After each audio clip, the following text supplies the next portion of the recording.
లూకాసు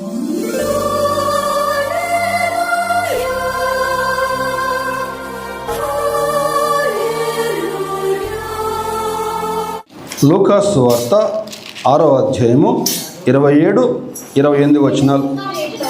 వినుచున్న మీతో నేను చెప్పునదేమనగా, మీ శత్రువులను ప్రేమించుడి, మిమ్మును ద్వేషించు వారికి మేలు చేయుడి,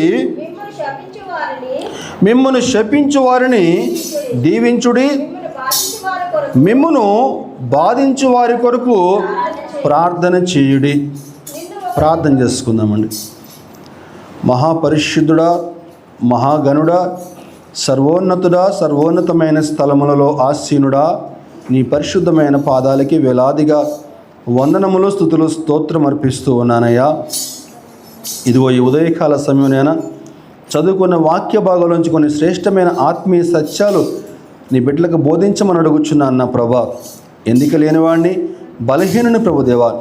అయా, నీ శిలువ చాటు నన్ను చేర్చి ఇక్కడ చేరిన ప్రతి ఒక్క బిడ్డతో మీరు మాత్రమేనైనా మాట్లాడి ప్రభుతండి. అయా, మీరు మాత్రమేనైనా మహిమ, ఘనత, ప్రభావం పొందుకోమని మా ప్రభువును మా రక్షకుని ప్రియకుమారుడు యేసుక్రీస్తు వారి అతి శ్రేష్టమైన నామంలో అడిగి వేడుకొనుచున్నాను తండ్రి, ఆమెన్.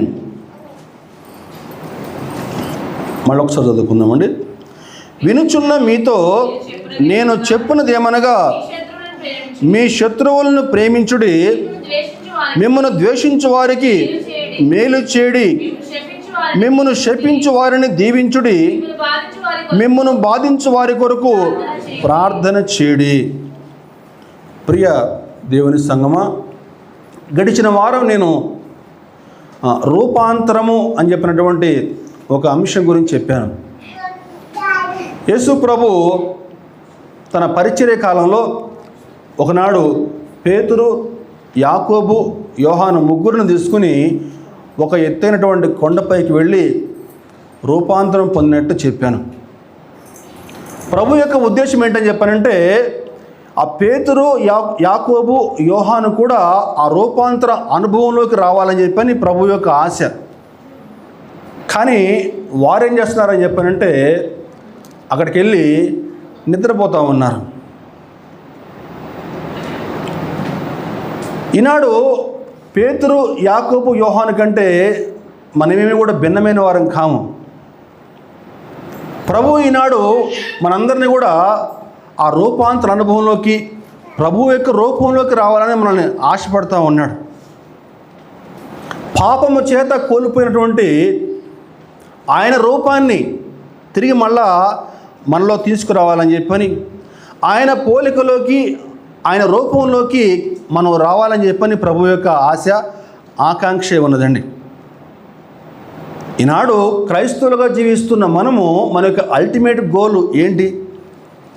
ఎందుకు మందిరాలకు వస్తూ ఉన్నాం? ఉపవాస కూడికలకు ఎందుకు వెళ్తూ ఉన్నాం? ఇంతసేపు 2 గంటలు 3 గంటలు వచ్చి ఇక్కడ మందిరంలో కూర్చుని మనం దేవుని ఆరాధన చేసి దేవుని యొక్క వాక్యాన్ని ఎందుకని వింటున్నాము? మన యొక్క అల్టిమేట్ గోల్ ఏంటని చెప్పానంటే, మనమందరం కూడా క్రీస్తు యొక్క రూపంలోకి, ఆయన యొక్క పోలికలోకి మారాలనేదే ప్రభు యొక్క ఆశ, ఆకాంక్ష ఉందండి. దేవునికి స్తోత్రం కలుగునుగాక. హల్లెలూయా. గుడ్ ఫ్రైడేలు, ఈస్టర్లు, క్రిస్మస్లు ఎన్నో వస్తూ ఉంటాయి, పోతూ ఉంటాయి. కానీ ఒక క్రైస్తవుడు యొక్క అల్టిమేట్ గోల్ ఏమై ఉండాలని చెప్పారంటే, దేవుని యొక్క ఆలోచనకు అనుగుణంగా తన యొక్క ప్రవర్తన మార్చుకోవాలి. ఎప్పుడైతే ఆ విధంగా మార్చుకోగలిగాడో, ఆ స్థితికి ఒక వ్యక్తి ఎప్పుడైతే రాగలిగాడో, అప్పుడు ఆ ప్రభు ఎంతో సంతోషపడతాడండి. ఇదిగో ఇక్కడ కూడా ప్రభు ఏమన్నాడని చెప్పానంటే, వినుచున్న మీతో నేను చెప్పునదేమనగా, మీ శత్రువులను ప్రేమించుడి, మిమ్మను ద్వేషించు వారికి మేలు చేడి, మిమ్మను శపించు వారిని దీవించుడి, మిమ్మను బాధించు వారి కొరకు ప్రార్థన చేడి. ఈ మాటలు మత్తయి సువార్తలోనేమో కొండ మీద ప్రసంగం అని చెప్పని అంటారు. లూకాసు సువార్తలోనేమో మైదానపు ప్రసంగం అంటారు. ఒక పెద్ద మైదానంలో ప్రభు కూర్చుని శిష్యులతోటి మాట్లాడుతూ ఉన్నటువంటి మాటలు అన్నమాట ఇవి. గమనించాలండి, మన భారతదేశంలో రెండు ప్రాముఖ్యమైనటువంటి మతాలు, ఒకటి హైందవ మతం, ఇంకోటి ఇస్లాం. హైందవ మతంలో ఏముంటుందని చెప్పానంటే దుష్ట శిక్షణ శిష్ట రక్షణ అని ఉంటుంది. అంటే దుష్టులు శిక్షించబడాలి, మంచివారు రక్షించబడాలి. ఇస్లాంలో కూడా ఏముంటుందని చెప్పానంటే సమాజంలో అన్యాయము అక్రమము ఎక్కువగా ప్రబలినప్పుడు ఆ యొక్క అన్యాయాన్ని అక్రమాన్ని తొలగించి ధర్మ సంస్థాపన చేయాలని చెప్పని ఇస్లాం చెప్తా ఉంది. కానీ క్రైస్తవ్యం దానికి భిన్నంగా ఏముంటుందని చెప్పారంటే నీ శత్రువు ఒకవేళ నీకు హాని చేసినట్లయితే, నీ శత్రువు నీకు హాని చేయాలని చెప్పని అనుకున్నట్లయితే నువ్వేం చేయాలి? ఆ శత్రువుని ప్రేమించాలి, ఆ శత్రువుని క్షమించాలి, ఆ శత్రువు కొరకు ప్రార్థన చేయమని చెప్పని దేవుని యొక్క వాక్యము స్పష్టంగా బోధిస్తూ ఉందండి. అయితే గమనించాలి. అయితే ఇటువంటి మాటలు చెప్పడం చాలా సులభం. నేను ఈ మాటలు చదువుతూ ఉంటే మీరు కూడా ఈ మాటలు చదవటం చాలా సులభమే, చెప్పడం ఇంకా సులభం. స్టేజ్ మీద ఎక్కి ఒక మైక్ ఇస్తే ప్రసంగాలు దంచుకొట్టచ్చు. కానీ ఆ యొక్క మాటల ప్రకారం మనం జీవించగలుగుతున్నామా అన్నదే ప్రశ్న అండి. గమనించాలండి.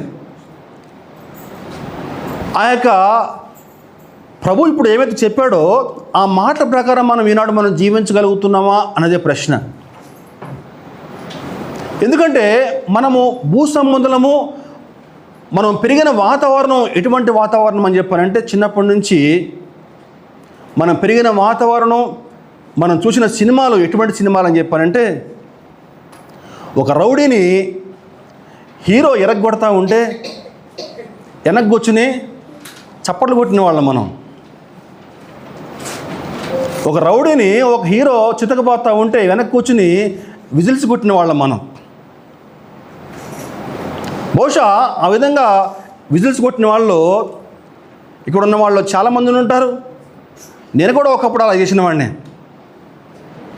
అటువంటి వాతావరణంలో మనం పెరిగాం. అటువంటి వాతావరణంలో పెరిగి ఉన్న మనము ఒక్కసారే మీ శత్రువుని ప్రేమించండి, మీ శత్రువు కొరకు ప్రార్థన చేయండి, మీ శత్రువుని ద్వేషించొద్దు అని చెప్పానంటే కొంచెం కష్టంగానే ఉంటుంది చేయాలని చెప్పానంటే. కానీ తను ఏమైతే చెప్పాడో ఆ చెప్పింది చెప్పినట్లుగా తూచా తప్పకుండా చేసిన వ్యక్తి ప్రపంచంలో ఎవరన్నా ఉన్నారని చెప్పాడు, అది ప్రభువైన యేసుక్రీస్తు మాత్రమేనండి. దేవునికి స్తోత్రం, హల్లెలూయా. తను ఏమైతే చెప్పాడో చెప్పింది చెప్పినట్లుగా తూచా తప్పకుండా చిట్ట చివరికి ఆ యొక్క సిలువలో కూడా ఆయన్ని భయంకరంగా వేధిస్తూ ఉంటే, అవమానిస్తూ ఉంటే, ఆయన పరిచర్య కాలంలో నువ్వు ఎవరికి పుట్టావు అని చెప్పని ఆయన్ని అవమానిస్తే ప్రభు ఒక్క మాట కూడా మాట్లాడలేదని, ఒక్క మాట కూడా మాట్లాడలేదు. సిలువలో ఆయన పలికిన 7 మాటల్లో మొట్టమొదటి మాట, తండ్రి వీరేమి చేస్తున్నారో వీరు ఎరుగరు కనుక వీరిని క్షమించండి. ఈనాడు క్రైస్తవులుగా జీవిస్తున్న మనము, ఆయన ప్రేమిస్తున్నామని చెప్పుకున్న మనము అటువంటి క్షమాగుణం మనం కలిగి ఉన్నామా? కానీ వాక్యం చెప్తా ఉంది, మీరు ఆ విధంగా చేసినప్పుడే, మీ శత్రువుల్ని మీరు ప్రేమించినప్పుడే, మీ శత్రువుల్ని మీరు క్షమించినప్పుడే మీరు దేవుని కుమారులు అనబడతారు. లూకాసు సువార్త, అదే లూకాసు సువార్తలో 6వ అధ్యాయము 35వ వచనం, మీరైతే ఎట్టి వారిని గూర్చి అయినను నిరాశ చేసుకొనక మీ శత్రువుల్ని ప్రేమించుడి, మేలు చేయడి, అప్పు ఈడి, అప్పుడు మీ ఫలము గొప్పదై ఉండును, మీరు సర్వోన్నతుని కుమారులై ఉందురు. ఆయన కృతజ్ఞత లేని వారి ఎడలను దుష్టుల ఎడలను ఉపకారి అయి ఉన్నాడు. గట్టిగా దేవుని నామమును మహిమపడదామండి, హల్లెలూయా. దుష్టుల ఎడల ఆయన ఉపకారి అయి ఉన్నాడు. అవునండి, ఆయన మంచివారి మీదను చెడ్డవారి మీదను తన సూర్యుని కాంతి ఉదయింపచేసి అందరి మీద కూడా చక్కగా వర్షం కురిపిస్తూ ఉన్నాడండి. వాళ్ళని నిందిస్తూ ఉన్నారే, వాళ్ళు అవమానిస్తూ ఉన్నారు అని చెప్పని వారికి సూర్యుని కాంతి ఈ బాగా అని చెప్పి సూర్యుని ఏమి కూడా ఆజ్ఞాపించట్లేదు. అందరికీ కూడా తన సూర్యుని కాంతి ఉదయింపజేస్తూ ఉన్నాడు. ప్రియ దేవుని సంగమా, ఒక వ్యక్తి నిన్ను ద్వేషిస్తూ ఉంటే, ఒక వ్యక్తి నిన్ను అవమానిస్తూ ఉంటే, ఒక వ్యక్తి నీ గురించి లేనిపోని మాటలు చెప్తూ ఉంటే, ఆ వ్యక్తి ఎదురుగా కళ్ళ ముందు కనిపిస్తూ ఉంటే ఆ వ్యక్తిని ప్రేమించడం కొంచెం కష్టమే. కానీ వాక్యం స్పష్టంగా చెప్తా ఉంది, నువ్వు ఆ విధంగా చేసినప్పుడు మాత్రమే నువ్వు సర్వోన్నతుని కుమారుడు కుమార్తె అనబడతావు. అయితే ఇదంతా కూడా క్రొత్త నిబంధన. అయితే పాత నిబంధన కాలంలో అంటే కంటికి కన్ను పంటికి పన్ను ఉన్నటువంటి పాత నిబంధన కాలంలో ఈ కొత్త నిబంధన సూత్రాన్ని అమలు చేసిన వ్యక్తి ఒక వ్యక్తి ఉన్నాడండి. ఇదిగో ఆ వ్యక్తి గురించే ఈరోజు మనం మాట్లాడుకోబోతా ఉన్నాం. ఆ వ్యక్తి మరెవరో కాదు, దేవుని హృదయానుసారుడు దావీదు. దావీదు దేవుని యొక్క హృదయానుసారుడయ్యాడు. ఎందుకని దావీదు దేవుని యొక్క హృదయానుసారుడయ్యాడు? ఒక 7 అంశాలు ఈరోజు మీ ముందు పంచుకోవాలని ఆశపడతా ఉన్నాను. వాక్యం చెప్తూ ఉంటాం, దావీదు దేవుని యొక్క హృదయానుసారుడు అని చెప్పని. ఎందుకని దావీదు దేవుని హృదయానుసారుడయ్యాడు? ఈరోజు మనం దావీదు నుంచి ఎటువంటి పాఠాలు మనం నేర్చుకోవాలి? కొత్త నిబంధన కాలంలో ఉంది ఇటువంటి అంశాలను కూడా, కానీ పాత నిబంధనలో ఇవేవి కూడా లేవు. పంటికి పన్ను కంటికి కన్ను. కానీ అటువంటి కాలంలోనే ఈ కొత్త నిబంధన అటువంటి నియమాలను దావీదు అవలంబించాడండి. ఒక 7 అంశాలు ఒక్కొక్కటిగా జాగ్రత్తగా వివరించే ప్రయత్నం చేస్తాను. మొట్టమొదటిగా శత్రువుని సైతం ప్రేమించినటువంటి దావీదు. మొట్టమొదటి అంశం రాసుకునే వాళ్ళు జాగ్రత్తగా రాసుకోండి. శత్రువుని సైతం ప్రేమించినటువంటి దావీదు. 2 సమూయేలు 1వ అధ్యాయము 6, 9, 10. గిల్బోవా పర్వతమునకు నేను అకస్మాత్తుగా వచ్చినప్పుడు సౌలు తన ఈట మీద ఆనుకొని ఉండెను. అతడు నా ప్రాణము ఇంకా నాలో ఉన్నది, కానీ తలత్రిప్పు చేత నేను బాధపడుచున్నాను. నీవు నా దగ్గర నిలబడి నన్ను చంపమని సెలవీయగా, ఇలాగ పడిన తర్వాత నేను నిశ్చయించుకుని అతని దగ్గర నిలిచి అతని చంపితిని. తరువాత అతని తల మీదనున్న కిరీటమును హస్త కంకణములను తీసుకుని నా ఏలినవాడవైన నీ యొద్దకు వాటిని తెచ్చి ఉన్నాను అనెను. వాక్యం చదువుకున్నాము. వాక్య సందర్భం ఏంటి? వాక్య సందర్భం మనకు కావాలండి ఎప్పుడు కూడా. ఏ సందర్భంలో ఈ మాటలు చెప్పబడ్డాయి? ఒక్కసారి చరిత్రలోకి వెళ్దాం. చరిత్రలోకి వెళ్తే ఒక్క పేజీ మనం పక్కకు తిప్పినట్లయితే అక్కడ ఫిలిస్తీన్లకి ఇశ్రాయేలులకి యుద్ధం ముమ్మరంగా జరుగుతూ ఉంటుంది. ఆ యొక్క యుద్ధంలో సౌలు యొక్క కుమారులు అందరూ కూడా ఒక ఇష్బోషేతు అనే ఒక వ్యక్తి తప్పించి అందరూ కూడా చనిపోతారు. అయితే ఆ యుద్ధంలో పాల్గొనకుండా దేవుడు దావీదుని క్షేమంగా పక్క తప్పిస్తాడు. ఒక్కసారి మనం చరిత్రను జాగ్రత్తగా రివైండ్ చేసుకోవాలండి. రివైండ్ చేసుకుంటే దావీదు సౌలు యొక్క బాధ తట్టుకోలేక సౌలు అనేక విధాలుగా చంపాలని దావీదు ప్రయత్నం చేస్తూ ఉంటే, దావీదు అడవులు గుండా గుట్టలు గుండా ప్రయాణం చేస్తూ తట్టుకోలేక లాభం లేక ఫిలిస్తీ రాజు యొక్క ఆశ్రయం పొందుకుంటాడు. ఫిలిస్తీ రాజు దావీదుకి సిక్లగ్ అనేటువంటి ఒక గ్రామాన్ని కానుకగా ఇస్తాడు. ఇచ్చేసేసి అక్కడ మీరు నివాసం ఉండండి అని చెప్తాడు. ఆ సిక్లగ్ అనే ప్రాంతంలో నివాసం ఉన్నప్పుడు కొంతకాలం తర్వాత ఆ ఫిలిస్తీన్ల రాజు దావీదుతో అంటాడు, నేను ఇశ్రాయేలుపైకి యుద్ధానికి వెళ్తా ఉన్నాను కాబట్టి నువ్వు కూడా నాతో పాటు యుద్ధానికి రామని చెప్తాడు దావీదుకి. దావీదు సరే అని చెప్పి యుద్ధానికి వెళ్తూ ఉంటాడు. యుద్ధానికి వెళ్తా ఉన్నప్పుడు మధ్యలో ఫిలిస్తీ సర్దార్లు ఏమంటారని చెప్పారంటే, ఇతను గొల్యాతును చంపినవాడు ఇతనే కదా, ఇతను మనతో పాటు యుద్ధానికి వస్తే యుద్ధంలో మళ్ళీ ఒకవేళ ప్లేట్ ఫిరాయిస్తే ఎట్లా, కాబట్టి ఇతను మనతో యుద్ధానికి రావద్దు అని చెప్పి అన్నప్పుడు ఆ రాజు దావీదుని వెనక్కి పంపించేస్తాడు. అది దేవుని యొక్క మహాకృప అండి, దేవుని ప్రణాళిక. అది దేవుని యొక్క ప్రణాళిక చొప్పున ఆ యుద్ధంలో పాల్గొకుండా దేవుడు దావీదుని క్షేమంగా పక్కకు తప్పిస్తాడు. అలా పక్కకు తప్పించబడ్డ దావీదు తిరిగి మళ్ళా సిక్లోకి వస్తాడు.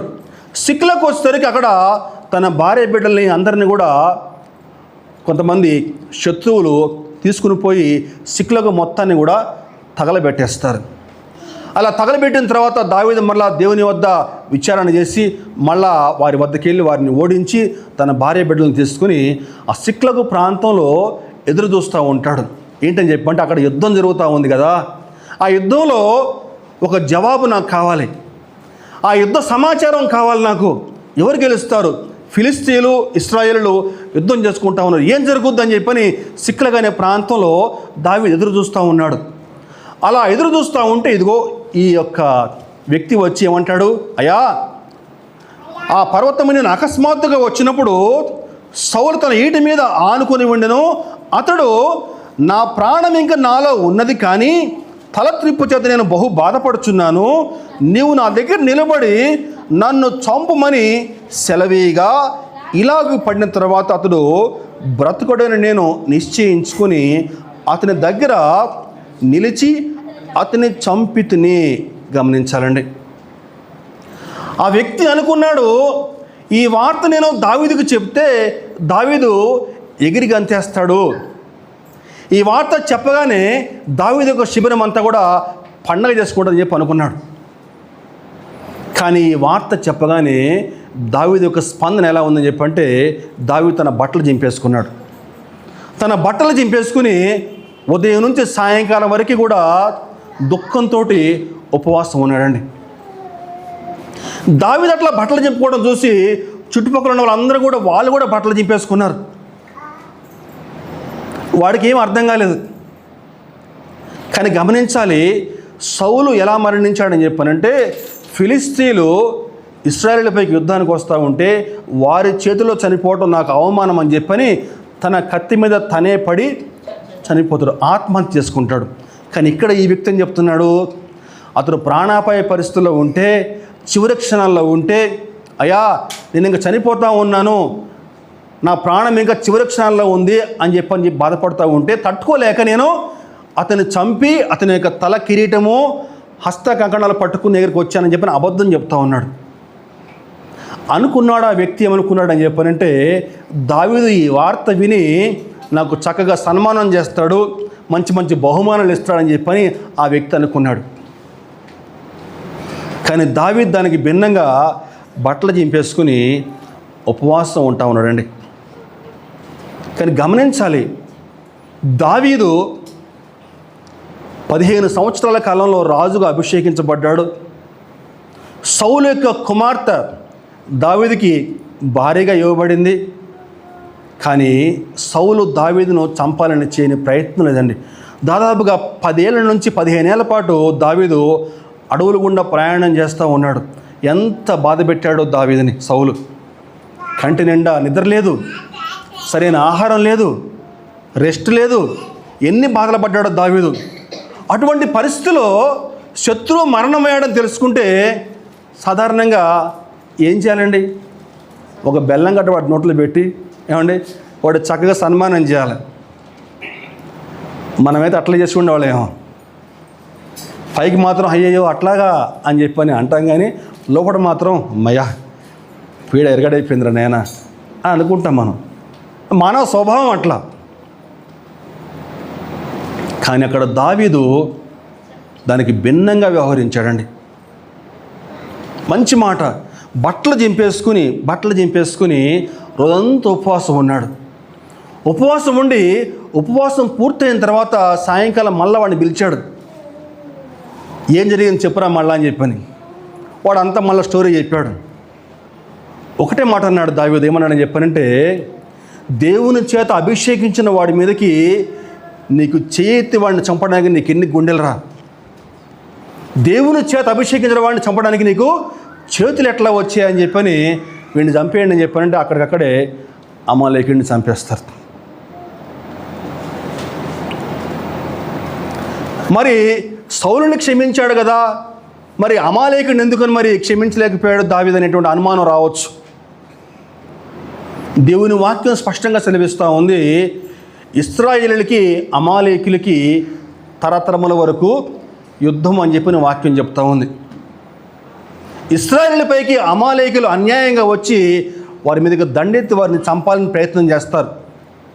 ఆ సమయంలో ప్రభు చెప్తాడు, అమాలేకులు ఈ భూమి మీద ఎవరు కూడా బతకటానికి వీల్లేదు అని చెప్పని ప్రభు ఆజ్ఞ జారీ చేస్తాడు. ఆ ఆజ్ఞ పట్టుకుని అమాలేకుని అక్కడక్కడే చంపాడేస్తాడండి. వాక్యం వింటున్న సహోదరుడా సహోదరి, ఇదిగో ఈ దావీదు యొక్క వైఖరి ఈనాడు మనకందరికి కూడా ఒక చక్కని మాదిరి ఉంటా ఉందండి. సౌలు దావీదును చంపాలని చెప్పని ఎన్నో ప్రయత్నాలు చేశాడు.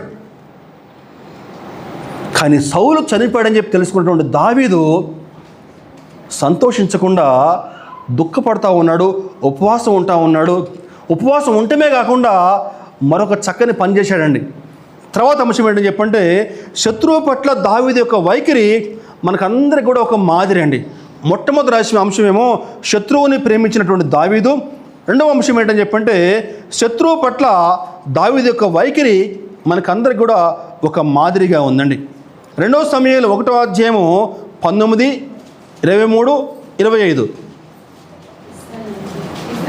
ఇజ్రాయేలు నీకు భూషణమగువారు నీ ఉన్నత స్థలముల మీద హతులైరి, ఆహాహా బలాఢ్యులు పడిపోయిరి. సౌలును యోనాతానును తమ బ్రతుకునందు సరసులుగాను నెనరుగల వారుగాను ఉండిరి. తమ మరణమందైనను వారు ఒకరినొకరు ఎడబాసిన వారు కారు. వారు పక్షిరాజుల కంటే సింహముల కంటే బలము గలవారు. చాలండి, గమనించాలండి. అక్కడ దావీదు యోనాతానుని మెచ్చుకుంటా ఉన్నాడు. యోనాతాను అని చెప్పానంటే దావీదు యొక్క స్నేహితుడు. మరి సౌలును కూడా మెచ్చుకుంటున్నాడండి. ఒక విషయం గమనించాలండి. అప్పుడు ఒకవేళ సౌలు కనుక బతికుంటే ఒకవేళ ముఖస్థుతి అనుకోవచ్చేమో, కానీ సౌలు అప్పటికి చనిపోయాడే.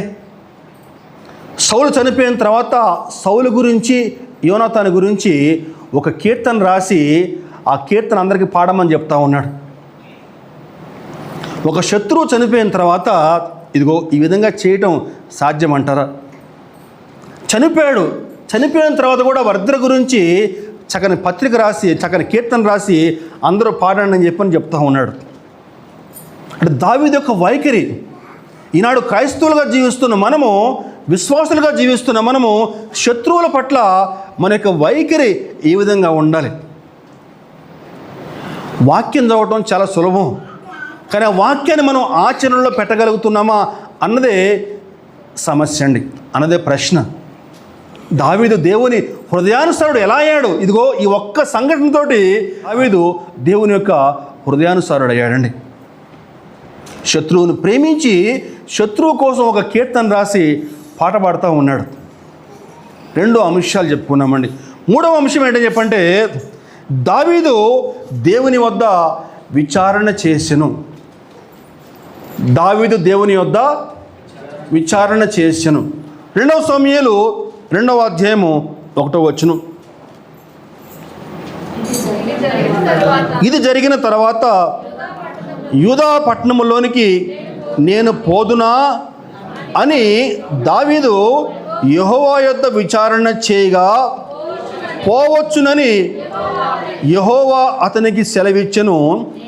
నేను పోవలసిన స్థలం మీదని దావీదు మనవి చేయగా హెబ్రోనుకి పొమ్మని ఆయన సెలవిచ్చెను. చాలండి. ఇది జరిగిన తర్వాత, ఏది జరిగిన తర్వాత అమ్మా? కీర్తన పాడిన తర్వాత, ఇది జరిగిన తర్వాత ఏమైంది? ఇది జరిగిన తర్వాత ఏమైందని చెప్పానంటే, సౌలు చనిపోయాడు, కుమారులు చనిపోయారు, ఇంక అక్కడ ఎవరు కూడా యోధులు లేరు. దావీదు రాజుగా అభిషేకించబడ్డాడు. ఏం చేయాలి? దావీదు వెళ్ళి అక్కడ సింహాసనం మీద కూర్చోవాలి. మార్గం కనిపిస్తూ ఉంది, కానీ అక్కడ దావీదు ఆ విధంగా చేయకుండా ఏం చేస్తున్నాడండి? దేవుని వద్ద విచారణ చేస్తూ ఉన్నాడు. దేవునికి ప్రార్థన చేస్తూ ఉన్నాడు. ప్రభువా ఏం చేయాలి ప్రభువా? ఈరోజు నీకు తెలివితేటలు ఉండొచ్చు, జ్ఞానం ఉండొచ్చు, నీ దగ్గర డబ్బు ఉండొచ్చు, నీ దగ్గర బలగం ఉండొచ్చు, అన్నీ ఉండొచ్చు కాక, కానీ దేవునికి ప్రార్థన చేసి నువ్వు అడుగులు ముందుకు వేయగలుగుతున్నావా లేదన్నదే ప్రశ్న అండి.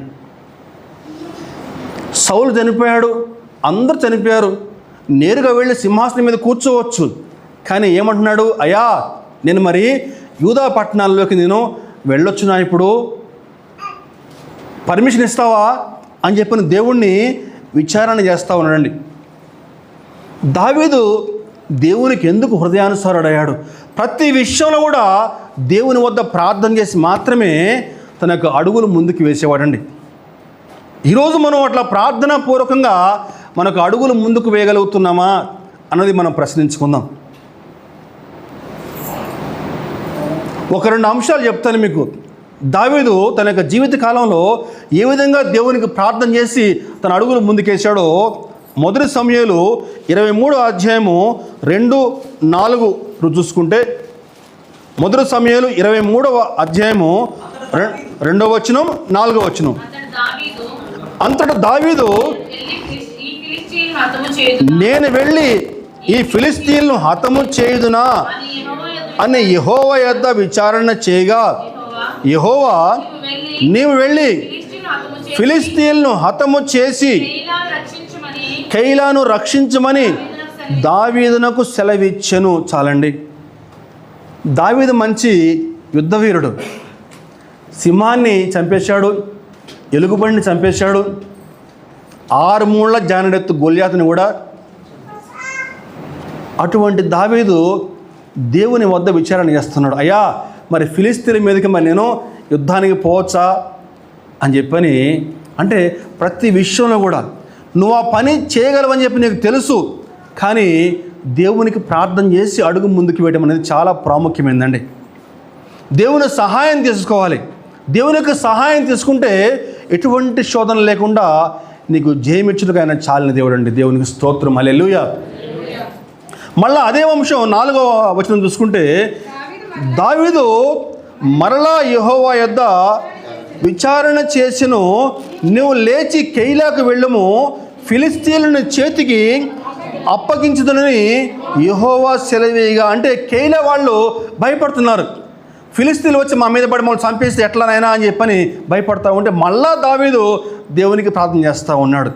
ప్రభువా మరి నేను వెళ్ళి మరి ఫిలిష్తీయులు యుద్ధం చేయొచ్చా అని చెప్పంటే, okay you can go head, permission ఇచ్చేశాడు ప్రభు.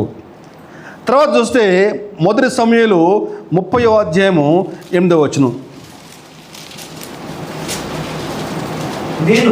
నేను ఈ దండును తరిమిన ఎడల దాన్ని కలుసుకొందునా అని యెహోవా యొద్ద దావీదు విచారణ చేయగా, యెహోవా తరుము, నిశ్చయముగా నీవు వారిని కలుసుకుని తప్పక నీ వారినందరినీ దక్కించుకుందువని సెలవిచ్చెను.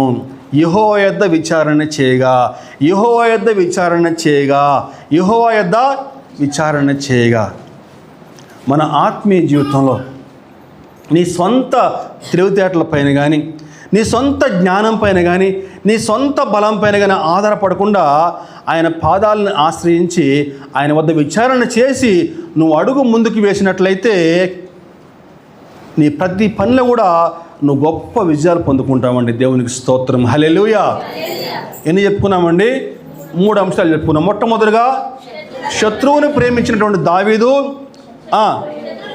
శత్రువుల పట్ల దావీదు యొక్క వైఖరి మనకందరికీ ఒక చక్కని మాదిరి. 3వ అంశం ఏంటని చెప్పారంటే చేశాను. 4వ అంశము దేవుని సమయం కొరకు ఎదురు చూసినటువంటి దావీదు. దేవుని సమయం కొరకు ఎదురు చూసిన దావీదు.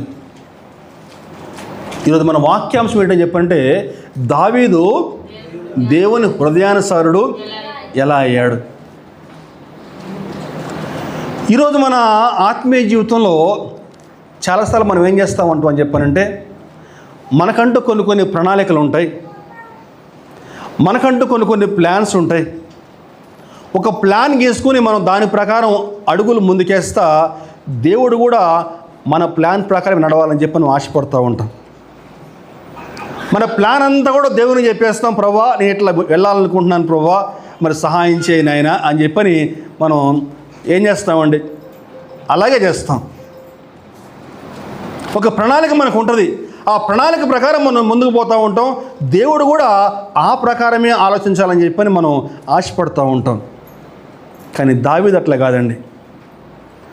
నా సమయం కాదు, దేవుని సమయం, దేవుని సమయం కోసం ఎదురు చూడాలని చెప్పని ఇప్పుడు మనం చెప్పానే. ఇవి జరిగిన తర్వాత ఏం చేశాడు దావీదు? దేవుని వద్ద విచారణ చేసి, అయ్యా నేను యూదా పట్టణంలోకి పోవచ్చా అని చెప్పి దేవుని వద్ద విచారణ చేసి ఆ యూదా గోత్రం పైకి ఆ సింహాసనం అధిష్ఠించాడండి. గమనించాలి, ఇశ్రాయేలు అప్పటికి ఇంకా 2 భాగాలుగా విభాగించబడలేదు. కానీ అంతర్లీనంగా దక్షిణ రాజ్యం యూదా గోత్రము, ఉత్తర రాజ్యము ఇశ్రాయేలుగా అంతర్లీనంగా అప్పటికే ఉంది. సౌలు రాజు చనిపోయిన తర్వాత అక్కడ రాజులు ఎవరు లేరు. దావీదు కావాలని చెప్పంటే యూదా సింహాసనంపై కూర్చుని ఇశ్రాయేలుపై కూడా ఆధిపత్యం చేయొచ్చు, వాళ్ళని పరిపాలన చేయొచ్చు. కానీ బలవంతంగా దావీదు సింహాసనం లాక్కోలేదు. యూదా గోత్రపు సింహాసనం పైన కూర్చున్నాడు. సమయం కోసం ఎదురు చూశాడండి. దేవుని సమయం కోసం ఎదురు చూశాడు. ఎంతకాలం తెలుసా? 7 సంవత్సరముల 6 నెలల పాటు చూశాడండి. దావీదు అప్పటికే 15 ఏళ్ల కాలంలో రాజుగా అభిషేకించబడ్డాడు. దాదాపుగా 10 నుంచి 15 ఏళ్ల పాటు అడవిలో తిరుగుతూ ఉన్నాడు తప్పించుకోవడానికి సౌలు నుంచి. యూదా సింహాసనం పైకి రాజుగా అభిషేకించబడ్డాడు, పట్టాభిషేకం చేశారు. కానీ ఇశ్రాయేలు సింహాసనం కూడా కావాలని చెప్పని దావీదు ఏం పాకులాడలేదు, బలవంతంగా ఆక్రమించుకోలేదండి. దేవుని సమయం కోసం ఎదురు చూశాడు, మౌనంగా దేవునిపైనే ఆధారపడ్డాడు. ఈరోజు మన ఆత్మీయ జీవితంలో నీకంటూ కొన్ని ప్లాన్స్ ఉండొచ్చు. ఇదిగో నేను ఈ విధంగా వెళ్ళాలనుకుంటున్నాను, ఇదిగో నా జీవితంలో ఈ విధంగా నేను ప్లాన్ చేసుకున్నాను. అలా నువ్వు ప్లాన్ చేసుకుని ముందుకు పోతున్నప్పుడు కొన్నిసార్లు అవి విఫలమైపోయినప్పుడు కొన్నిసార్లు నువ్వు మూతి ముడుచుకుని మందిరానికి రాకుండా ప్రార్థన చేయకుండా ఉన్నటువంటి క్షణాలు ఎన్నో. కానీ దావీదు ఇక్కడ వెయిట్ చేస్తూ ఉన్నాడండి. ఒక మంచి వీరుడు కావాలంటే బలవంతంగా వాళ్ళని ఆక్రమించుకుని ఆ సింహాసనం కూడా కూర్చోవచ్చు.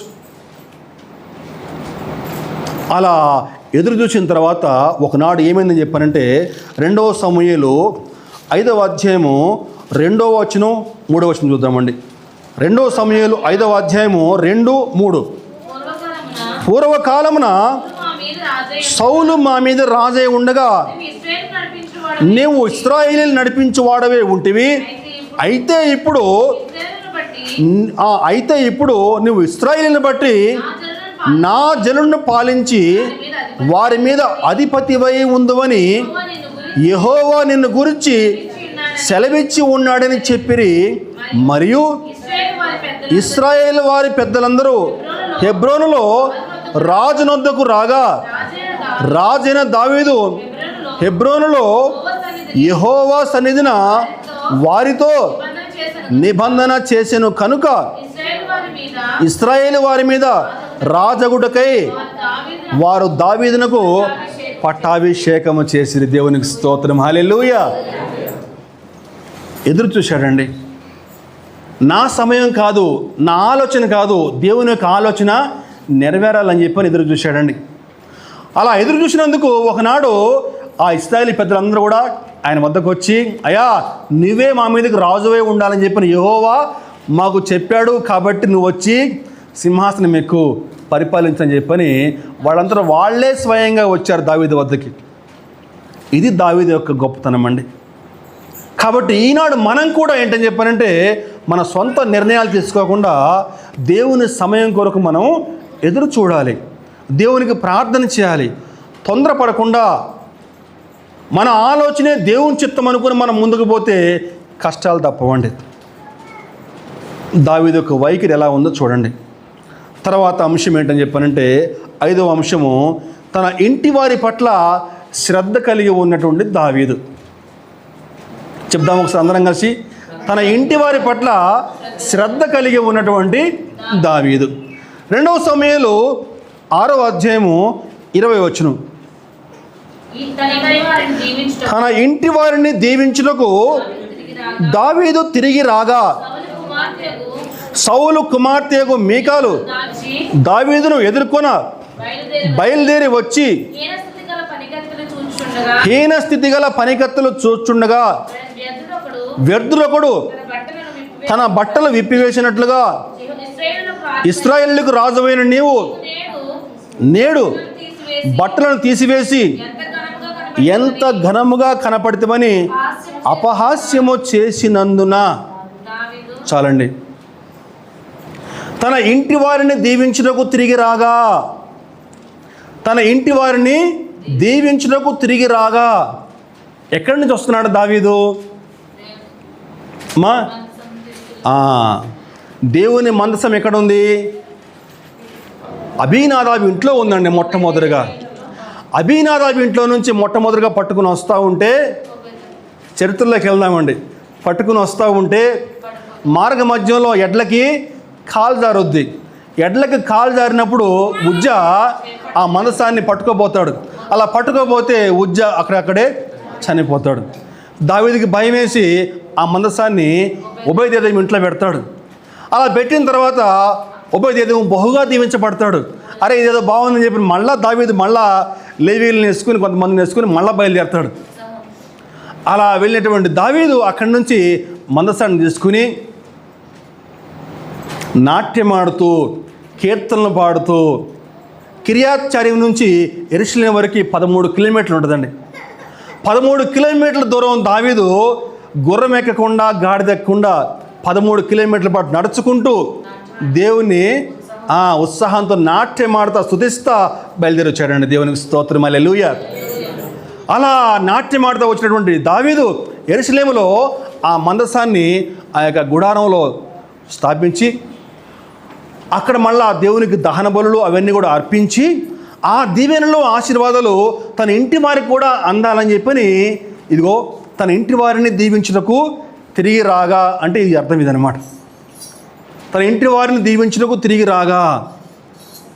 ఈనాడు చాలామంది మగవాళ్ళు ఎట్లా ఉంటారని చెప్పానంటే ఉద్యోగాలు బ్రహ్మాండంగా చేస్తారు, వ్యాపారాలు కూడా బ్రహ్మాండంగా చేస్తారు. ఎక్కడైతే ఉద్యోగాలు చేస్తున్నారో వ్యాపారాలు చేస్తూ ఉన్నారో పొద్దునుంచి సాయంకాలం దాకా కష్టపడి ఎక్కడైతే వాళ్ళు పని చేస్తూ ఉంటారో వాళ్ళకి మంచిగా డబ్బులు సంపాదించి పెడతారు. కానీ ఇంటి వారి బాగోగులు ఏమాత్రం పట్టించుకునే వారు చాలామంది ఉన్నారు.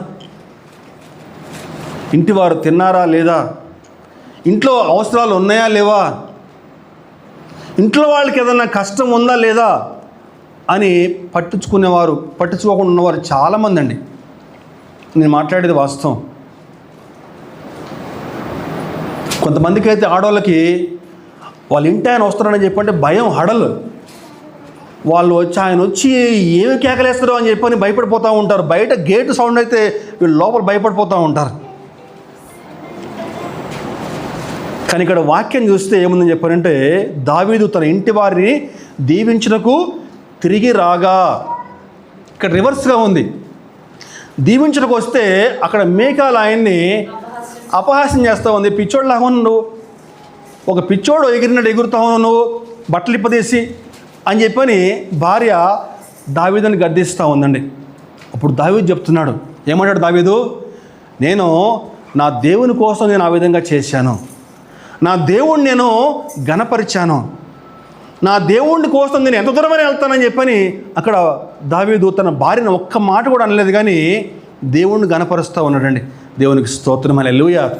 ఎందుకని దావీదు దేవుని యొక్క హృదయానుసారుడయ్యాడు, దేవుణ్ణి బహుగా ఘనపరిచేవాడండి. దేవుని సన్నిధి అని చెప్పండి దావీదుకి ఎంత సంతోషము. 13 కిలోమీటర్ల పాటు ఆయన గుర్రం ఎక్కకుండా గాడిద ఎక్కకుండా నడిచి వస్తా సంతోషంగా నృత్యమాడుతూ దేవుని మహింపరుస్తూ ఉన్నాడండి. దావీదు యొక్క వైఖరి మనకి ఈనాడు ఎంత ఆదర్శం అండి. 5 అంశాలు చెప్పుకున్నామండి. 6వ అంశం ఏంటని చెప్పంటే దేవుని మందిరం పట్ల ఆసక్తి కలిగి ఉన్నటువంటి దావీదు. దేవుని మందిరం పట్ల ఆసక్తి కలిగి ఉన్న దావీదు. రెండవ సమూయేలు 7వ అధ్యాయము 2వ వచనం. నేను దేవదారు మ్రానుతో కట్టిన నగరయందు వాసము చేయుచుండగా దేవుని మందసము డేరాలో నిలిచి ఉన్నదనగా.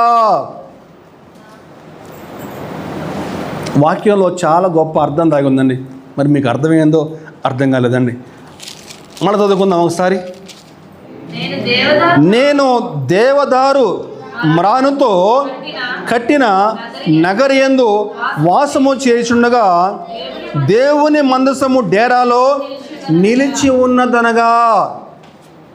గమనించాలండి. ఆ వచనం ఒక్క వచనం మనం ముందు చూస్తే ఏముందని చెప్పంటే, యెహోవా నలుదిక్కుల అతని శత్రువుల మీద అతనికి విజయం ఇచ్చి అతనికి నెమ్మది కలగ చేసిన తర్వాత. ఆ పదాన్ని జాగ్రత్తగా అండర్లైన్ చేసుకోండి. యెహోవా నలుదిక్కుల అతనికి జయం ఇచ్చిన తర్వాత, సింహాసనం ఎక్కిన తర్వాత తూర్పు పడమర దక్షిణ ఉత్తరం అన్ని దిక్కుల కూడా శత్రువుల మీద చక్కని విజయం ఇచ్చాడు, నెమ్మదిని ఇచ్చాడు. అలా నెమ్మదిగా ఉంది పరిస్థితి. చక్కగా హాయిగా సంతోషంగా సాగిపోతూ ఉంది. భార్యలు పిల్లలు అంతా ఆనందంగా సాగిపోతూ ఉంది. అదిగో ఒకనాడు అలా సాగిపోతూ ఉంటే సడన్గా దావీదుకి ఈ జ్ఞాపకం వచ్చింది. చెప్పానంటే, అరే నేను ఇంత మంచి ఇంట్లో నివాసం ఉంటా ఉన్నాను, దేవుని మందిరమేమో అక్కడ గుడారంలో ఉంది, డేరాలో ఉంది. ఇలా ఎవరైనా ఆలోచిస్తారండి? దేవుడు నీకు ఒక చక్కని ఉద్యోగం ఇచ్చాడు, 5 అంకెల గల జీతం, చక్కని భార్య, పిల్లలు, ఏమండి కోరుకున్న కారు, హాయిగా సాగిపోతా ఉంది నీ జీవితం. అలా హాయిగా నీ జీవితం సాగిపోతూ ఉంటే మందిరం నీకు గుర్తుకొస్తుందా? కష్టం కొంచెం. ఎందుకంటే జీవితం హాయిగా సాగిపోతూ ఉంటే మందిరం గుర్తురాదు ఎవరికి కూడా. ఏదో కష్టం రావాలి ఖచ్చితంగా. పిల్లలకో లేకపోతే భార్యకో లేకపోతే ఏదో కష్టం వస్తేనే అప్పుడు మందిరం గుర్తొస్తుంది మనకి. దావీదు దేవుని హృదయానుసారుడు ఎందుకు అయ్యాడండి? ఇదిగో ఇందుకే. ఆ మాట ఎంత చక్కగా ఉందో. శత్రువులపై చక్కని విజయం ఇచ్చి నెమ్మది పొందుకున్న తర్వాత దావీదు ఆలోచిస్తూ ఉన్నాడు, అరే నేను ఎంత మంచి ఇంట్లో నివాసం ఉంటా ఉన్నాను, కానీ దేవుని యొక్క మందసమేమో డేరాలో ఉందే. నేను దేవునికి ఒక చక్కని మందిరం కట్టాలని చెప్పని అనుకుంటున్నాను నాతాను అని చెప్పని ప్రవక్త నాతాన్ని పిలిచి మాట్లాడుతూ ఉన్నాడండి. ఇదిగో ఈరోజు క్రైస్తవ విశ్వాసులుగా జీవిస్తున్న మనము, దేవుడు నీకు మంచి ఉద్యోగం ఇచ్చాడు, భార్య పిల్లల్ని ఇచ్చాడు, మంచి స్థితి నీకు ఇచ్చాడు, అన్నీ ఇచ్చిన నీకు ఏమండి దేవుని మందిరం పట్ల నీకు ఎంత ఆసక్తి ఉంది? అరే నేను దేవునితో సమయం గడపలేకపోతున్నానే, ప్రార్థనలో నేను సమయం గడపలేకపోతా ఉన్నానే, నా యొక్క సంపాదనలో నేను దేవునికి కానుక సరిగా ఇవ్వలేకపోతా ఉన్నానే అని చెప్పని నీకు ఎప్పుడైనా అనిపించిందా? నెమ్మదిగా ఉన్న తర్వాత జీవితం హాయిగా సాగిపోతూ ఉంటే, ఎటువంటి కష్టాలు లేకుండా సాగిపోతూ ఉంటే దేవుని మందిరం పట్ల ఎంతవరకు మనకు ఆసక్తి ఉంటుంది. కానీ ఇక్కడ దావీదు ఒక వైఖరి మనకందరికి కూడా ఒక చక్కని మాదిరిగా ఉందండి. ఎవరు చెప్పారు దావీదుకి దేవుని మందిరం కట్టమని చెప్పని? ఎవరు చెప్పలే. అంతకుముందు కొన్ని ఏండ్ల పాటు నుంచి ఆ డేరాలను ఉంటా ఉంది దేవుని మందసం. ఎప్పటి నుంచి? మోషే కాలం నుంచి కూడా.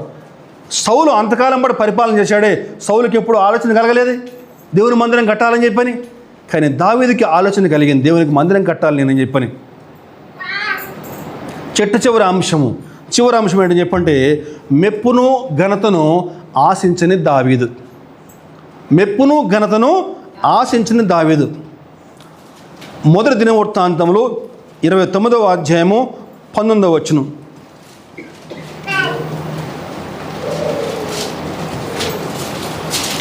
మొదటి దినవృత్తాంతములు 29:19. నా కుమారుడైన సొలొమోను నీ ఆజ్ఞలను, నీ శాసనములను, నీ కట్టడలను గైకొనుచు వాటినన్నిటినీ అనుసరించినట్లు నేను కట్టదలిచిన ఈ ఆలయమును కట్టించినట్లు అతనికి నిర్దోషమైన హృదయము దయచేయము అని చెప్తున్నాడండి. గమనించాలండి, దేవుని మందిరం కట్టించాలని చెప్పని దావీదు బంగారము, వెండి అన్నీ కూడా సిద్ధంపరిచాడండి. ఎంత బంగారం, ఎంత వెండి అని చెప్పారంటే మనకి అదే అధ్యాయంలో మనకి 29వ అధ్యాయము 7వ వచనం చూస్తే, మనపూర్వకంగా దేవుని మందిరమునకు 10,000 మణుగుల బంగారమును, 20,000 మణుగుల బంగారము, 20,000 మణుగుల వెండిని, 36,000 మణుగుల ఇత్తడిని, 2,00,000 మణుగుల ఇనుమును తమ వద్దన రత్నములున్న వారు వాటిని తెచ్చి యెహోవా మందిరపు బొక్కసం మీద ఉన్న గెర్షోనీయుడైన ఇంత బంగారం, ఇంత వెండి, ఇన్ని రత్నాలు అన్నీ కూడా దావీదు దేవునికి సమకూర్చి పెట్టాడు. దేనికి? దేవుని యొక్క మందిరం చక్కగా కట్టబడాలని చెప్పని అలా సమకూర్చి పెట్టి అంటున్నాడు, దేవా నా కుమారుడు నీకు చక్కని మందిరం కట్టాలి ప్రభువా అని చెప్తున్నాడండి. గమనించాలి, అన్నీ మనం చేసి మెప్పు వేరేవాడు పొందుకుంటా ఉంటే నీకేమనిపిస్తుంది? ఏమండి, అన్నీ నువ్వు సమకూర్చి పెడుతున్నావు మందిరం కోసం, కానీ మెప్పు మాత్రం వేరేవాడికి వస్తుందనుకో, నీకేమనిపిస్తుంది? నేను కదా అంతా సంపాదించింది, మరి మెప్పు ఘనత మరి వాడికి వస్తూ ఉంది అని చెప్పి అనిపిస్తుంది. కానీ ఇక్కడ దావీదు ఏమంటున్నాడు చెప్పండి, దేవా నేను కట్టదలిచిన ఈ ఆలయము కట్టించినట్లు అతనికి నిర్దోషమైన హృదయము దయచేయము. అదండి, అంటే మెప్పు ఘనత ఏమాత్రం కూడా ఆశించకుండా ఎవరు చేస్తే ఏంటి, ఎవరు సంపాదిస్తే ఏంటి, అక్కడ దేవుని మందిరం కట్టబడతా ఉంది కదా, దేవుని పని అవుతా ఉంది కదా, అది చాలు నాకు అని చెప్పని దావీదు సంతోషపడుతున్నాడండి. అంటే మెప్పు ఘనత ఏమాత్రం కూడా ఆశించినటువంటి దావీదండి. 7 అంశాలు చెప్పుకున్నాం. ఎందుకని దావీదు దేవుని హృదయానుసారుడాడు. దావీదు కుమారుడుగా ప్రభువైన యేసుక్రీస్తు ఈ లోకంలో జన్మించాడు. ఎందుకని దావీదు కుమారుడుగా పిలువబడ్డాడు? ఎందుకని ఆ గోత్రంలో జన్మించాడు యేసు ప్రభు? ఇదిగో ఇన్ని మంచి లక్షణాలు ఉన్నాయండి దావీదులో. ఒక్కొక్కటి చెప్పుకుందాం ఒకసారి.